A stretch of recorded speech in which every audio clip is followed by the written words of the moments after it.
how we can work in multiple sheets at the same time within Excel. So you can see at the bottom here, we have sheet 1 through to sheet 5. And the way that this is going to work is we're going to start out at sheet 1. So if we just type in sheet 1 here, you can see that within that it only enters that data within that first sheet where we've worked on.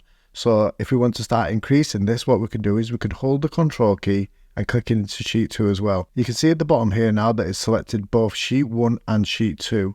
So selecting the cell that we want now, we can type in sheet 2, press enter, and we can see that we have sheet 1 selected. And now if we click through to sheet 2, we don't have the information in cell A1, but we do have the information in cell A2. A way that we can increase this and make this even more efficient is if we want to work, say, through to sheet 3 and sheet 5, which have no data on currently, we can select sheet 1, holding control, sheet 3 and sheet 5.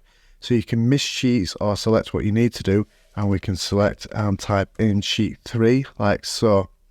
Now jumping through to sheet 3, you can see that we have no information in A1 or 2, but we do have the information in A3 and the same within sheet 5. And now what we can do is if we click into sheet 1, we can select we can press the shift button and select through to sheet 5, and you can see now that it's highlighted all the different sheets that we can potentially use. And we're going to just type in what I can spell. We're going to put in sheet 5, and that's going to be in A4. So now as we click through all the different sheets, you can see exactly what we've done and how we've worked with that. And working backwards then, say you want to clear all the data within that selected cell, you can select it all by holding the shift and clearing the contents. And now as you click through, it's worked exactly the same on all the different sheets that you can go through.